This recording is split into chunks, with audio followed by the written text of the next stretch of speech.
Andrew, can you hear us? Ooh. I can. Did I hear you just played Make Do and Men's? Yes, we did. Yep.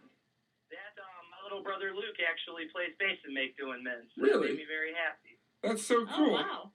That's awesome. That's awesome. I love Make Do and Men. They're a great band. They are. I loved hearing that. They're my boys. I love them very much. That's awesome. So, what do you do in the band The Fourth Estate? I am the vocalist. Hold on. There we go. There we go. We figured there out. are questions. Technical difficulties. Okay, so what's the pop punk scene like in Alabama? In terms of pop punk in general, I would say just our music scene in general, in Birmingham especially, it's really healthy. It's pretty diverse. So we have indie bands, we have hardcore bands, we have pop punk bands, we have punk bands. We have a little bit of everything for anybody, but it's an incredibly healthy scene. We have a label called Fat Sandwich Records that put out our old 7-inch a couple of years ago. They do a lot of great bands. They just released an LP by a band called The Urns from Birmingham. I have heard of The Urns, actually. Like indie pop punk band. They do a lot of great things. We have a DIY venue called The Forge that does shows of all genres, and they do an incredible job. So I think we have a really healthy scene in Alabama, and I really love its diversity. That's my favorite thing about it. That's awesome. Are you friends with Caradale or Cardale, however they pronounce it? Yeah. We played a bunch of shows with Caradale. Nathan, their singer, is a good friend of mine. Yeah.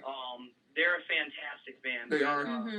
Yeah, we've done several shows with them. I've known them. I had an old pop punk band called Dollar Hide for a long time with my little brother Luke, who plays in Make Do and Men now.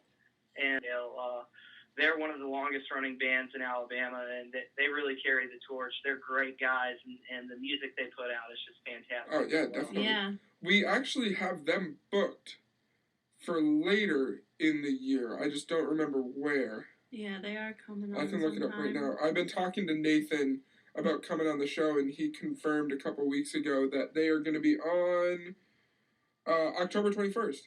So yeah, that's awesome. Nathan's a great guy. They're all really fantastic guys. Yeah, totally. We count them as close friends for sure. They're great people.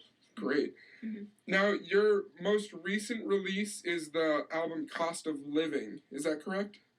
Yeah. We recorded it. I guess we finished up recording it about a month ago, or about a year ago. Yeah. And it's our latest release. We're going to be doing a 7-inch in the winter time. Ooh, nice. But right now we're just supporting that full length, and we're real proud of it. We worked very hard on it.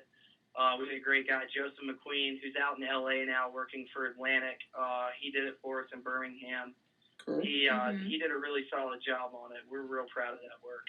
Did you work with Death to False Hope Records on this album? Yeah, we did. We recorded it ourselves. We put up all the money for it, and then Scotty from Death to False Hope hit us up and said that he'd like to put it out online for us. He does he's worked with a lot of great bands. He's worked with American Steel, Arliss Nancy, Hold Tight, like a lot of great pop punk bands and all genres really. Death to False Hope Records.com just has so many great releases, and they're all free or pay what you want downloads. I would suggest going there for anybody. There's so much great stuff you can pick up there. Definitely. Mm-hmm. Cool. Where did you guys start as a band? How did this whole thing get started? Nick and I, Nick the drummer, and I had been playing music together for a while. We all had a hardcore band called The Recluse back in the day.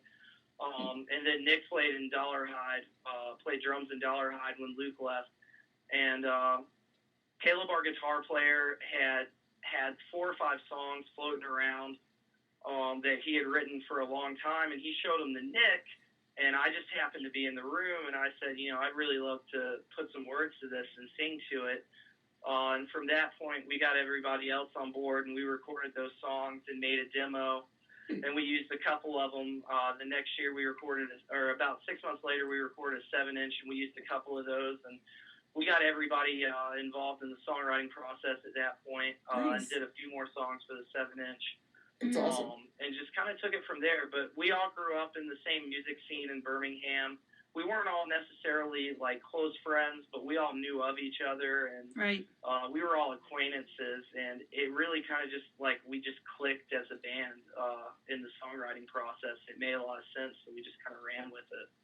Awesome. Cool.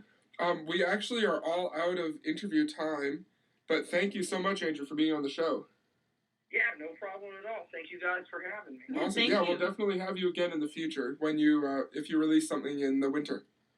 Awesome. Thanks so much. And tell those Caradale boys I said hi. Of course. Sounds good. See you later, man. Right. All right, take it easy, guys. Bye.